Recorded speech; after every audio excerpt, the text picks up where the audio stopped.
If you have added someone as your Facebook page admin or moderator, but now you no longer want them to have access to your page, then without further ado, let me show you how to remove admins or mods from your Facebook page, either from your Android or iPhone.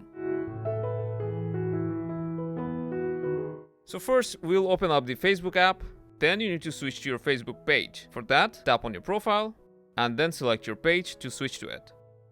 After that, tap on the menu icon again. From there, scroll all the way down and select Settings and Privacy. Tap on Settings. Now go down to Audience and Visibility and select Page Setup. Then go to Page Access, and from this page, you can either cancel invites or remove any active admins or moderators. Just tap on these three dots and select Remove from Page, enter your password and hit Confirm. And as you can see right after that, all their permissions will be revoked and they will be removed from your page. You can cancel any ongoing invitations the same way. And though we are using an Android device, the process is exactly the same on any iPhone. So that's how you remove someone with admin rights from your Facebook page. If this helped, don't forget to drop a like and subscribe if you want more.